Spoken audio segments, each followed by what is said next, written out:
Good evening, everyone. When you came in here tonight, you made your own ticket, which probably looks something like this. All right, here we go. So what you did tonight when you came in was my student told you to place a drop of liquid on one plate and then use a second plate in order to squeeze this drop of liquid apart. And so what you saw is something not very interesting. The fluid was just spreading out uniformly in the shape of such a circular disc. However, then was a second part of this experiment where you actually took these two plates apart again.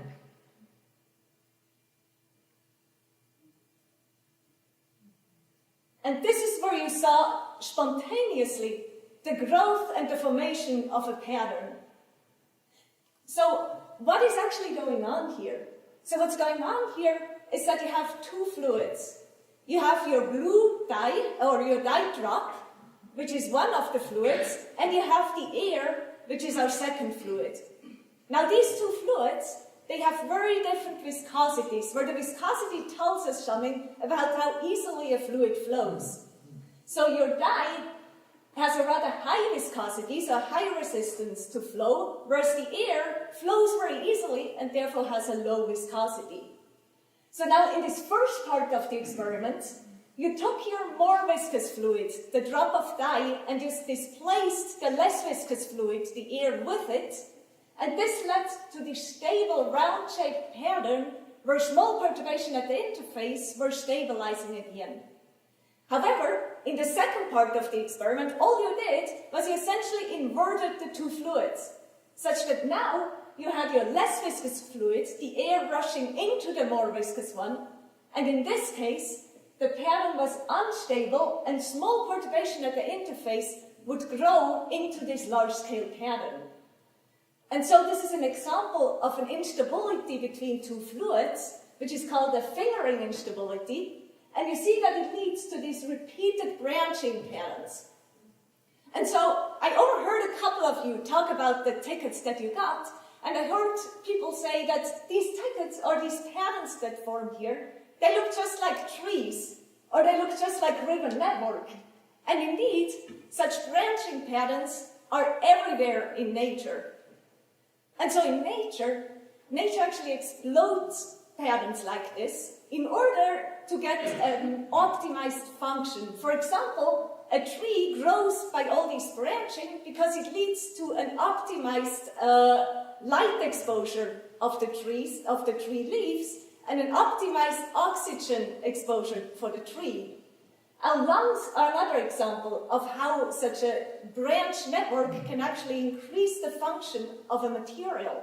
And this to me is very impressive. If our lungs wouldn't have been formed like that, but instead our lungs would have the shape of just a sheet, then our lungs would have to be the size of 2 tennis courts in order to have the same function as they do now, where they fit into our body.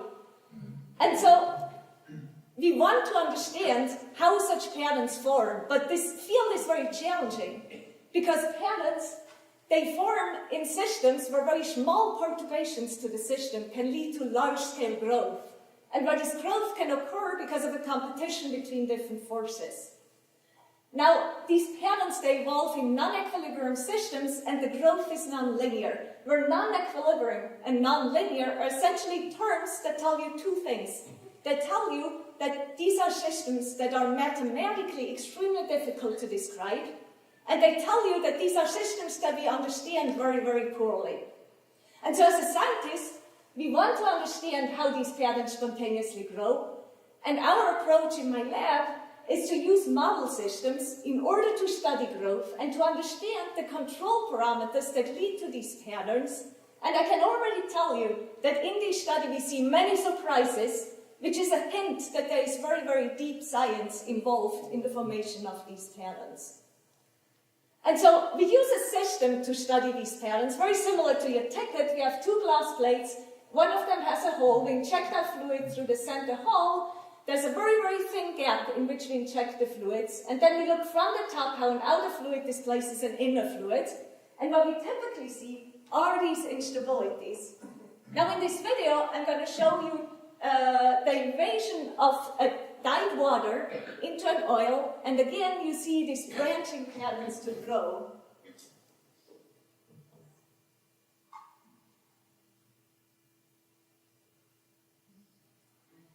And so you see that as soon as the water invades into this more viscous oil, the interface is unstable, these fingers grow, leading to these branches. And so if you look at a pattern like this, you might realize that these fingers, they all have approximately the same width. And indeed, these fingers are characterized by a characteristic width, which we can describe by the surface tension between the fluids, the viscosity difference between the two fluids, and by the interfacial velocity, so how fast we create these patterns. And so this critical width of these fingers sets the width and also sets when these fingers will branch, where each time they reach twice this critical width, these fingers will split and create a new generation and these branching patterns. And so all of this has been known for quite a while, but I'd like to show you something that actually made us realize that this isn't the full story. And in order to show you that, I'd like to show you two movies where we change the width of these fingers by essentially changing one parameter, which is the velocity at which we do these experiments. And if you, after the concert or so, compare your own ticket with the ticket of your neighbor, and you see that yours has thinner fingers than that of your neighbor, this would be a sign that you actually did your experiment quicker than the person sitting next to you. And so this is what we're going to do here. So in the first video, we choose a rather slow velocity, and we see these typical branching patterns again.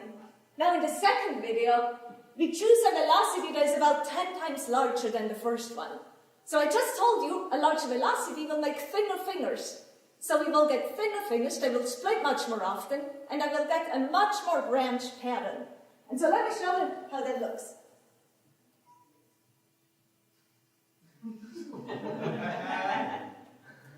And so really, this isn't what should have happened. This isn't what I told you would happen. This isn't what we thought would happen, because this really is against any expectations. And if you are a little bit confused, imagine how confused we were when we saw that. And so we wanted to understand this, and we do this by making our system even simpler. We choose fluids which all have the exact same finger width. But even doing that, we get a whole slew of patterns. And so what is it actually that we change here? And what we change here is we use different viscosity ratios between the two fluids. And we have realized that the viscosity ratio is really a very, very important control parameter for the global growth of these patterns, where we change from very long fingers to shorter and shorter fingers as the viscosity ratio increases. So in these experiments, we have discovered a new control parameter that sets the relative length of the fingers and eventually the displacement of the fluids. And so we learned something about these branching patterns. But really, nature has many more tricks. In particular, nature can create systems that are very, very ordered, or we call them dendritic patterns. Patterns like a snowflake, which has very specific six-fold symmetry. Patterns like solidified alloys or copper oxide, which spontaneously take on a shape that is extremely irregular. So can we, in our simple fluid experiments, also get an insight into these ordered dendritic patterns? And the answer is yes, because we realized that in order to get this dendritic growth, we just need some amount of anisotropy or order in the system. And we can do that in our system. We can engrave a set of ordered lattices on one of our plates, and then we switch from a very random pattern to a pattern that has the same six-fold symmetry as the lattice in which it is growing, leading to these six-fold symmetric patterns. And so we've seen before how important the viscosity ratio is for these patterns. So what happens at higher viscosity ratio? We still have a six-fold symmetric pattern, but now look what happened. We got 12 branches. So there's a change in symmetry occurring, again with the same control parameter, the viscosity ratio, which changes the pattern from a 6-fold symmetry to 6 long branches, 6 short branches, 12 long branches, and eventually even higher symmetries. So with this very simple system, we can learn something about both these branching patterns leading to very random growth, or these ordered patterns, these centrifugal patterns, and we learn that the morphology, the selection of a growth morphology, essentially depends on intrinsic symmetries of the system, depends on the growth environment, and governs a desired function of a pattern. Thank you.